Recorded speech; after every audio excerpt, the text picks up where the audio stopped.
श्रीमान् वेङ्कटनाथार्यः कवितार्किककेसरी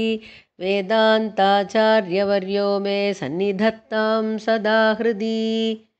प्रणतसुरकिरीटप्रान्तमन्दारमाला विगलितमकरन्दस्निग्धपादारविन्दः पशुपतिविधिपूज्यः पद्मपत्रायताक्षः फणिपतिपुरनाथः पातु मां देवनाथः। प्रणतसुरकिरीटप्रान्तमन्दारमाला विगलितमकरन्दस्निग्धपादारविन्दः पशुपतिविधिपूज्यः पद्मपत्रायताक्षः फणिपतिपुरनाथः पातु मां देवनाथः। देवाधिनाथकमलापृतनेशपूर्वा दीप्तान्तरां वकुलभूषणनाथमुख्यैः रामानुजप्रभृतिभिः परिभूषिताग्रा गोप्त्रीं जगन्ति गुरुपङ्क्तिमहं प्रपद्ये। दिव्ये दयाजलनिधौ दिविशन्नियन्तुः तीर्थं निदर्शितवतस्त्रिजगन्निषेव्यं प्राचः कवीन्निगमसंमितसूनृतोक्तीन् प्राचेतसः प्रभृतिकान् प्रणमाम्यभीक्ष्णम्। मातस्त्वमम्बुरुहवासिनि किञ्चिदेतत् विज्ञाप्यते मयि कुरुष्व तथा प्रसादम् आकर्णयिष्यति तथा विबुधेश्वरस्ते प्रेयानसौ पृथुकजल्पितवन्मदुक्तिम्। निर्विश्यमानविभवं निगमोत्तमाङ्गैः स्तोतुं क्षमं मम च देवपते भवन्तं गावः पिबन्तु गणशः कलशाम्बुराशिं किं तेन तर्णकगणास्तृणमाददानाः अज्ञातसीमकमनन्तगरुत्मदाद्यैः तं त्वां समाधिनियतैरपि सामि दृष्टं तुष्टुशतो मम मनोरथसिद्धिदायी दासेषु सत्य इति धारय नामधेयं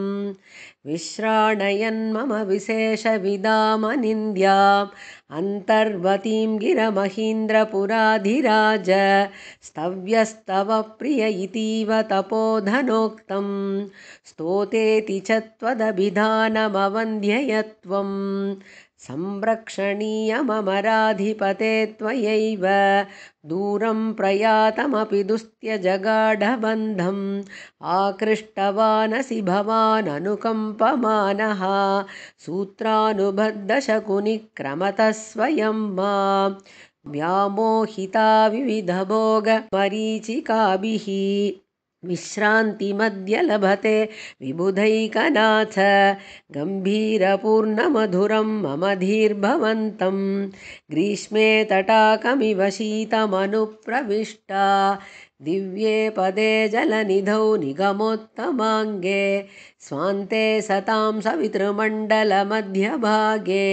ब्रह्माचले च बहुमानपदे मुनीनां व्यक्तिं तव त्रिदशनाथ वदन्ति नित्यां तीर्थैर्वृतं वृजिनदुर्गतिनाशनार्हैः शेषक्षमाविहगराजविरिञ्च जुष्टैः नाथ त्वया नतजनस्य भवौषधेन प्रख्यातमौषधगिरिं प्रणमन्ति देवाः स्वाधीनविश्वविभवं भगवन्विशेषात् त्वां देवनायकमुशन्ति परावरज्ञाः प्रायः प्रदर्शितुमेतदिति प्रतीमः त्वद्भक्तिभूषितधियामिह देवभावं तत्त्वानि यानि चिदचित् प्रविभागवन्ति त्रय्यन्तवृद्धगणितानि सितासितानि दीव्यन्ति तान्यहि पुरन्दरधामनाथ दिव्यास्त्रभूषणतया तव विग्रहेऽस्मिन् भूषायुधैरधिगतं निजकान्तिहेतोः भुक्तं प्रियाभिरनिमेषविलोचनाभिः प्रत्यङ्गपूर्णसुषमा सुभगं वपुस्ते दृष्ट्वा दृशौ विबुधनाथ न तृप्यतो मे वेदेषु निर्जरपते निखिलेष्वधीतं व्यासादिभिर्बहुमतं तव सूक्तमग्र्यम् अङ्गान्यमूनि भवतः सुभगान्यधीते विश्वं विभो जनितवन्ति विरिञ्च पूर्वं देवेश्वरत्वमिह दर्शयितुं क्षमस्ते नाथ त्वयापि शिरसा विवृतः किरीटः एकीकृतद्युमणिबिम्बसहस्रदीप्तिः निर्मूलयन्मनसि मे निबिडं तमिस्रं मुग्धस्मितामृतशुभेन मुखेन्दुना ते सङ्गम्य संसरणसंज्वरशान्तये नः सम्पद्यते विबुधनाथ समाधियोग्या शर्वर्यसौ कुटिलकुन्तलकान्तिरूपा बिम्बाधरं विकचपङ्कजलोचनं ते लम्बालकं ललितकुण्डलदर्शनीयं कान्तं मुखं कनककैतककर्णपूरं स्वान्तं विभूषयति देवपते मदीयं लब्धातिथौ क्वचिदियं रजनीकरेण लक्ष्मीस्थिरा सुरपते भवतो ललाटे यत्स्वेदबिन्दुकणिकोद्गतबुद्बुदान्तः त्रयक्षः पुरा स पुरुषो जनिशूलपाणिः लावण्यवर्षिणि ललाटतटे घनाभे बिभ्रत्तटिद्गुणविशेषविवोर्ध्वपुण्ड्रं विश्वस्य निर्जरपते तमसावृतस्य मन्ये विभावयसि माङ्गलिकप्रदीपम् आहुश्रुतिं विबुधनायकतावकीनाम् आशागणप्रसवहेतुमधीतवेदाः आकर्णिते तदीयमार्तरवे प्रजानाम् आशाः प्रसादयितुं सादिशति स्वयं त्वाम् कन्दर्पलाञ्छनतनुस्तृदशैकनाथ कान्तिप्रवाहरुचिरे तव कर्णपाशे पुष्यत्यसौ प्रतिमुखस्थितिदर्शनीया भूषामयी मकरिका विविधान् विहारान् नेतुं सरोजवसतिर्निजमाधिराज्यं नित्यं निशामयति देवपते भ्रुवौ ते एवं न चेदखिलजन्तुविमोहनार्हा किं मातृका भवति कामशरासनस्य आलक्ष्य सत्त्वमतिवेलदयोत्तरङ्गम् अभ्यर्थिनामभिमतप्रतिपादनार्हं स्निग्धायतं प्रथिमशालि सुपर्वनाथ दुग्धाम्बुदेरनुकरोति विलोचनं ते विश्वाभिरक्षणविहारकृतक्षणैस्ते वैमानिकादिपविडम्बितमुग्धपद्मैः आमोदवाहिभिरनामयवाक्यगर्भैः आर्द्रीभवाम्यमृतवर्षनिभैरपाङ्गैः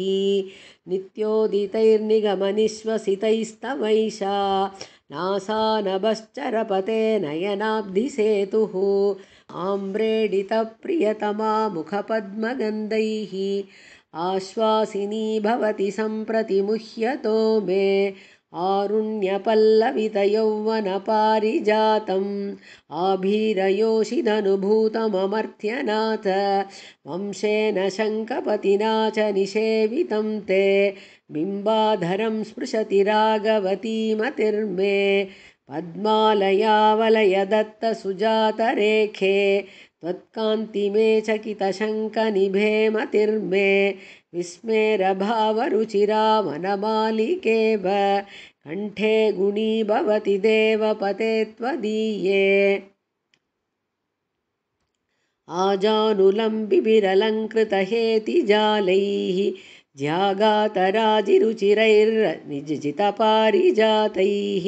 चित्राङ्गदैस्त्रिदशपुङ्गवजातसङ्गा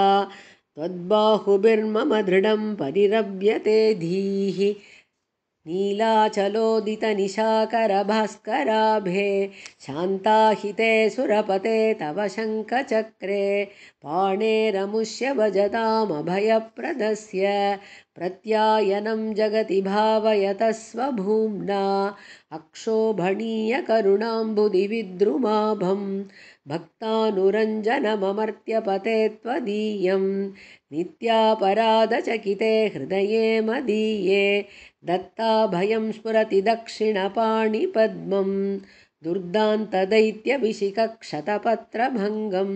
वीरस्य ते विबुधनायकबाहुमध्यं श्रीवत्सकौस्तुभरमावनमालिकाङ्कं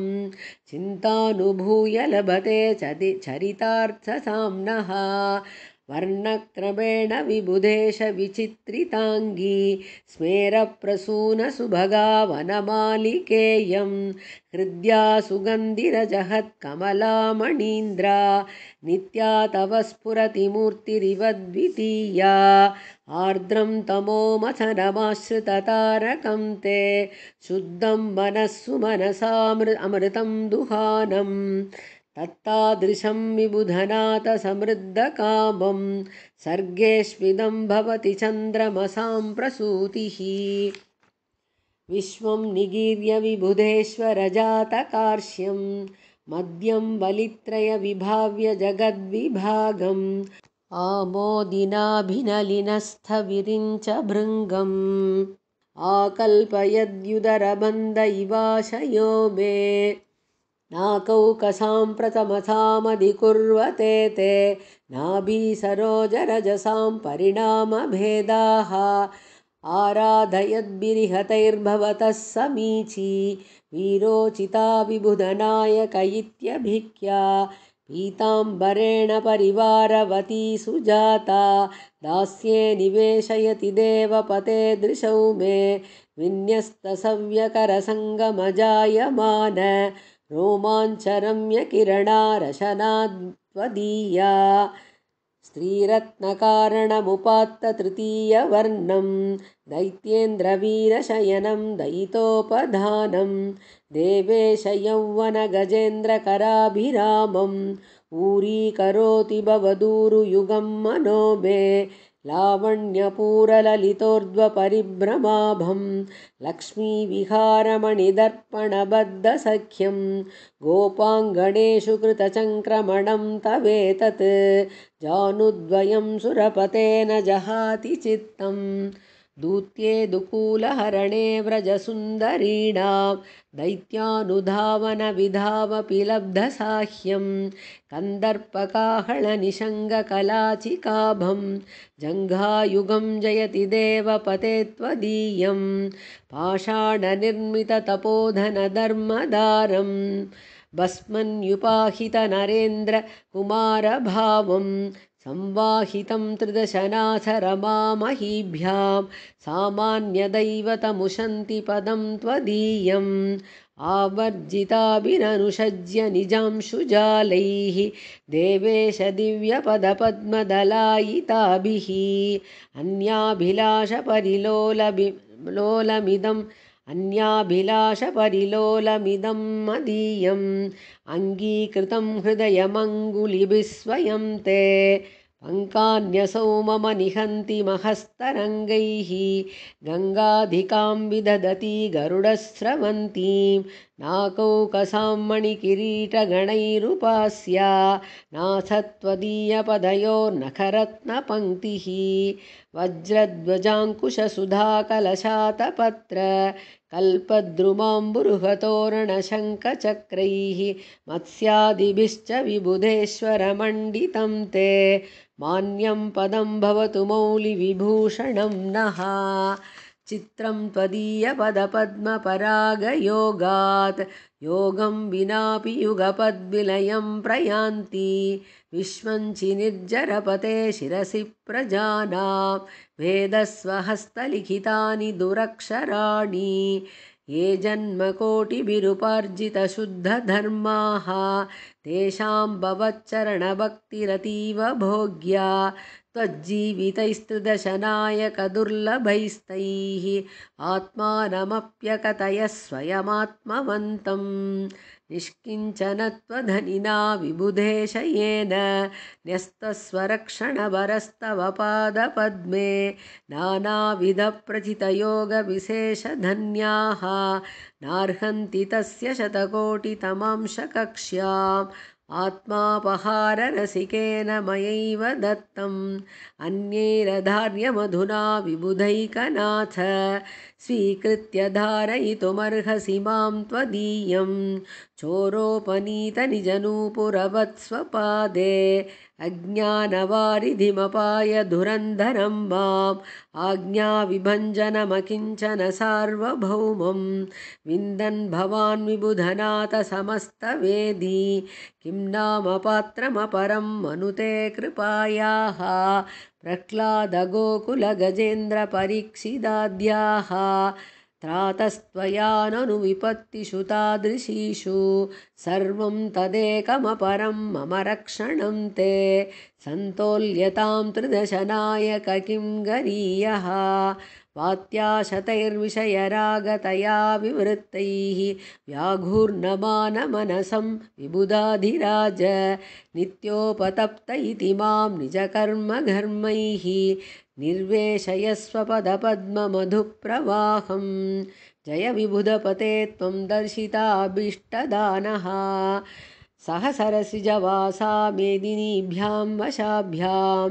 नलवनमिव मृद्नन् पापराशिं नतानां गरुडसरिदनूपे गन्धहस्तीव दीव्यन् जय विबुधपते त्वं दर्शिताभीष्टदानः सहसरसिजवासा मेदिनीभ्यां वशाभ्यां नलवनमिव मृद्नन् पापराशिं नतानां गरुडस्वरिदनूपे गन्धहस्तीव दीव्यन् निरवधिगुणजातं नित्यनिर्दोषमाध्यं नरकमथनदक्षं नाकिनामेकनाथं विनतविषयसत्यं वेङ्कटेशः कविस्त्वां स्तुतिपदमधिगच्छन् शोभते सत्यवादी निरवधिगुणजातं नित्यनिर्दोषमाध्यं नरकमथनदक्षं नाकिनामेकनाथं विनतविषयसत्यं वेङ्कटेशः कविस्त्वां स्तुतिपदमधिगच्छन् शोभते सत्यवादी कवितार्किकसिंहाय कल्याणगुणशालिने श्रीमते वेङ्कटेशाय वेदान्तगुरवे नमः।